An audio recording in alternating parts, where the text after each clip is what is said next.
अरमान board पे लिख रहा होता है। उतने में उसका चॉक नीचे टूट के गिरता है टेबल के पास। अबीरा ये देख लेती है। अरमान नीचे झुकता है। तभी उसे टेबल का कोना लगने वाला होता है। तभी अबीरा वो पकड़ती है और उसे कहती है, अरमान तुम हमेशा ऐसा ही करते हो, देख के उठो ना, तुम्हें अभी ये कोना लग जाता। पिछली बार भी ऐसे ही हुआ था। अरमान गुस्से से उठता है और कहता है, तुमने क्या कहा? अरमान, कोई भी स्टूडेंट अपने सर को नाम से पुकारता है? पिछली बार जब लाइब्रेरी में प्रिंसिपल मैम ने तुम्हें पूछा था तब तुमने क्या कहा था कि तुम एक रैंडम स्टूडेंट हो और तुम्हारा और मेरा कोई संबंध नहीं है, वही दोहराओ। तभी वो वापस वही दोहराती है। अरमान अबीरा को कहता है कि आइंदा से तुम मुझे सर बुलाओगी। स्टूडेंट सर बुलाते हैं, ना कि नाम से पुकारते हैं, और इस गलती की वजह से तुम्हें पनिशमेंट मिलेगी। बोर्ड पे आई एम रॉन्ग ये लिखो। अबीरा कहती है, कितने बार लिखना है? तभी वो कहता है, जब तक मैं रुकने ना बोलूँ तब तक। और फिर बाकी के स्टूडेंट्स को कहता है, अगर आपको भी मिस शर्मा की तरह पनिशमेंट नहीं चाहिए तो अपनी पढ़ाई में ध्यान दो। और बेचारी अबीरा बोर्ड पे आई एम रॉन्ग लिखती रहती है। और यहाँ पे बेल बजते तभी स्टूडेंट्स और अरमान वहाँ से चले जाते हैं, लेकिन अबीरा बेचारी वहाँ पे आई एम रॉन्ग लिखती रहती है। उसका हाथ दर्द करता है, उसे तकलीफ़ हो रही होती है, लेकिन फिर भी वो लिखती है। अरमान आके देख के जाता है, लेकिन फिर उसकी माँ की याद आती है, इसलिए वो वहाँ से चला जाता है। अबीरा की केयर नहीं करता। यहाँ पे रेस्टोरेंट में कोरिस गैंग अभी, रूही और सीरा बैठे रहते हैं। यहाँ पे अबीर चैट कर रहा होता है और लिखता है कि यहाँ पे रेड वेलवेट केक बहुत अच्छा मिलता है। और देखता है तो कियारा फ़ोन पे लगी हुई है और चारू लैपटॉप में देख रही है। यहाँ पे उसे शक होता है कि शायद मैं चारू से नहीं तो कियारा से चैटिंग कर रहा हूँ, लेकिन फिर चारू अपना लैपटॉप बंद करती है और अपना मोबाइल हाथ में होता है। ये देख के उसे लगता है, नहीं मैं सही हूँ, चारू ही मुझसे चैट कर रही है। और उतने में चारू वेलवेट केक अबीर को देती है और उसका शक यकीन में बदल जाता है। यहाँ पे कियारा चैटिंग कर रही होती है अबीर के साथ। ये बाजू में क्रिश बैठा होता है, वो देख लेता है और कियारा अपना मोबाइल छुपा लेती है।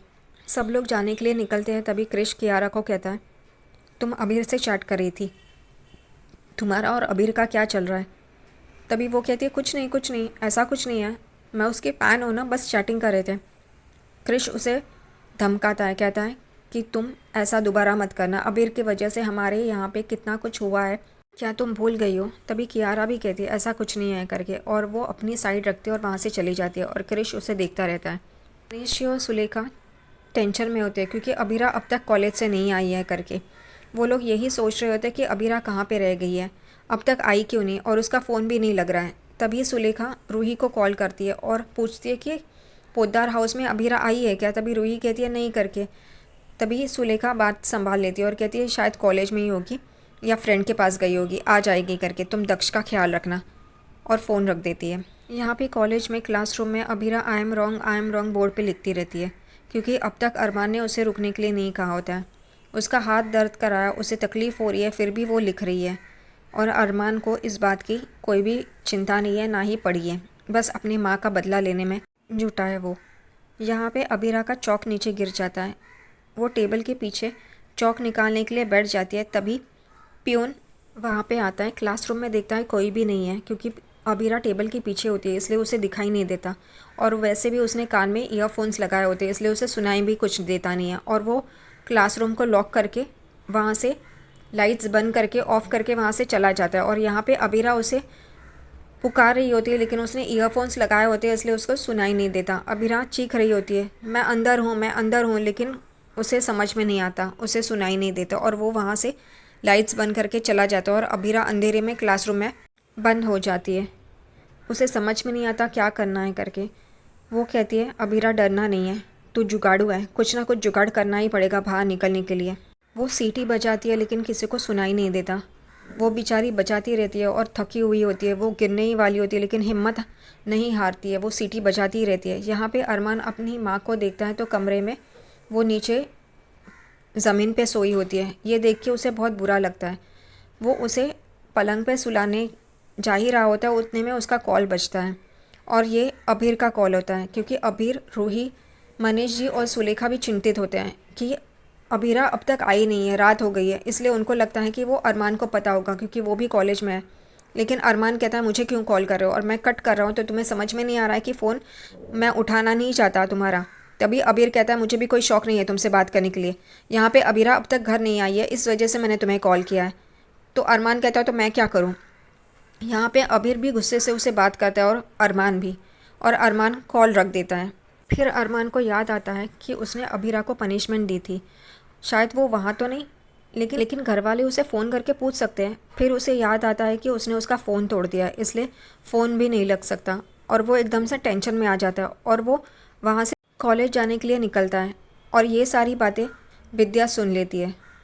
ये विद्या नाटक कर रही है क्या, ऐसे लगने लगा है। सामने नाटक करती है कि मैं ऐसी हूँ, मुझे डर लग रहा है, और ये बातें बराबर से सुन लेती है। अबीरा को उसे सज़ा दिलानी है, इसलिए नाटक कर रही है क्या। नीचे मासा फूफासा को जमाईसा को कह रही होती है कि हमें विद्या के लिए एक अच्छे साइकेट्रिस्ट की ज़रूरत होगी। आप सबसे अच्छे साइकेट्रिस्ट की अपॉइंटमेंट लीजिए, हमें विद्या को उन्हें दिखाना ही होगा, क्योंकि विद्या अभी भी ट्रॉमा में है, वो बाहर नहीं आई है करके।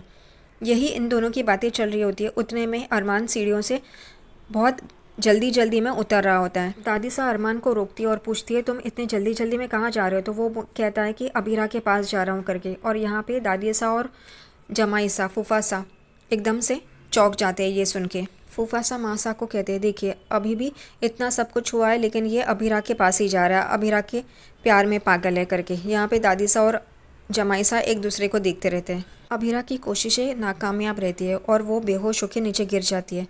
यहाँ पे अरमान क्लासरूम के यहाँ पे आता है, देखता है, लेकिन वहाँ पे कोई दिखाई नहीं देता। फिर वो जाने के लिए निकलता है, तभी उसे याद आता है कि शायद अंदर लॉक तो नहीं होगी। इस वजह से वो अपना मोबाइल का टॉर्च ऑन करता है और अंदर देखता है, तो उसे अबीरा गिरी हुई दिखाई देती है। वो कहता है अबीरा मैं आ गया हूँ, रुको मैं आता हूँ करके। अरमान उस क्लासरूम का लॉक तोड़ता है और अबीरा के पास आता है, उसे उठाता है। अबीरा बेहोश होती है, उसमें अरमान अरमान कर रही होती है। वो कहता है हाँ अबीरा मैं तुम्हारे पास ही हूँ, मैं तुम्हें कुछ नहीं होने दूंगा करके। और वो उसे उठा के बिठाता है। यहाँ पे उसको रूही और अबीर की आवाज़ सुनाई देती है, और उतने में ही रोहित का कॉल आता है अरमान को। वो कहता है अरमान कि रोहित अभी नहीं, बाद में बात करता हूँ। तभी रोहित कहता है माँ बेकाबू हो गई है और आप ही उसे संभाल सकते हो। क्या घर वाले, इतने सारे घर वाले हैं लेकिन कोई विद्या को संभाल नहीं सकता, और रोहित उसी का बेटा है ना, तो उसकी कुछ नहीं चलती, वो नहीं संभाल सकता अपनी माँ को, कि सिर्फ अरमान ही चाहिए सबको। अरमान अबीरा को बिठाता है और कहता है कि अबीर और रूही आ रहे हैं, मुझे माँ के पास जाना पड़ेगा करके, और वो वहाँ से चला जाता है। यहाँ पे रूही और अबीर क्लासरूम में आते हैं और देखते हैं कि अबीरा बेहोश है। रूही उसे पास में लेती है और उसे देखती है, तो वो एकदम से अरमान अरमान कर रही होती है। रूही और अबीर एक दूसरे के पास देखते हैं। रूही की नज़र ब्लैक बोर्ड पे जाती है, वहाँ पे लिखा होता है I am wrong I am wrong. वो अबीर को भी वो दिखाती है और अबीर भी देख के परेशान हो जाता है। रूही अबीरा के हाथ देखती है तो उस पर चौक का पाउडर होता है और उसे पता चलता है कि ये सब अबीरा ने लिखा है। यहाँ पे विद्या बहुत ही घबराई हुई रहती है। मैं जेल में नहीं जाना चाहती, मैं जेल में नहीं जाना चाहती, मुझे अबीरा जेल में डाल देगी। ये सब इसका नाटक चालू है क्या, क्या पता नहीं, जानबूझकर, क्योंकि अरमान अबीरा के पास गया है इसलिए उसको रोकने के लिए ये सब नाटक कर रही है, ऐसा लगने लगा है।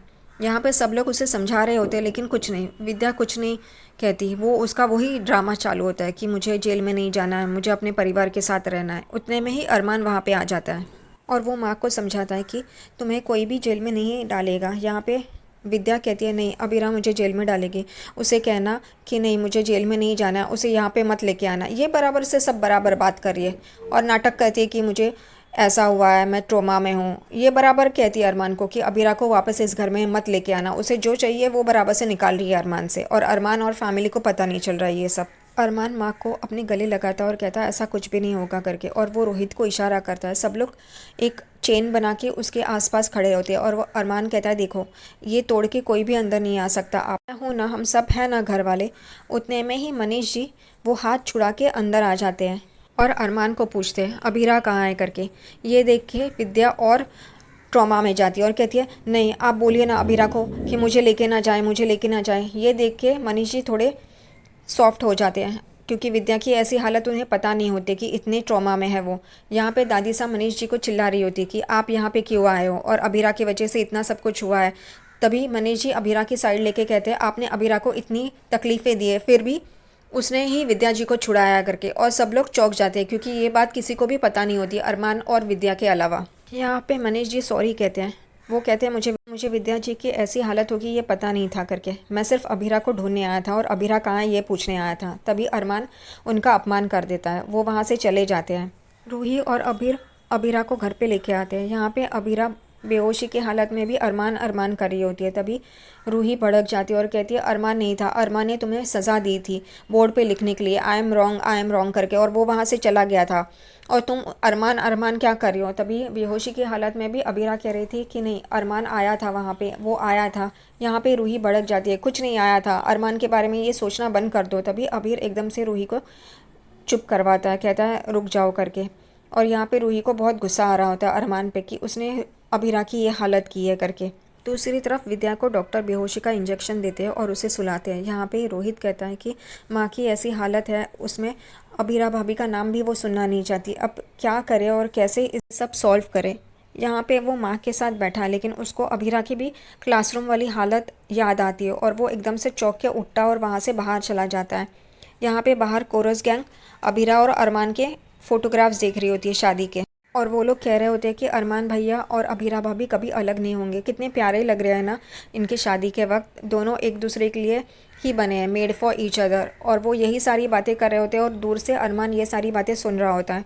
यहाँ पे ये लोग कहते हैं कि चांद और चांदनी की तरह है, अमावस्या भी आएगी लेकिन वो भी दूर हो जाएगी, और देखना अरमान भैया और अभीरा भाभी वापस एक साथ आएंगे। वो लोग बहुत खुश होते हैं कि अरमान भैया और अभीरा भाभी एक साथ वापस आएंगे करके, और उन्हें आना भी चाहिए। लेकिन अरमान यहाँ पे परेशान होता है, उसे समझ में नहीं आता क्या करना है करके।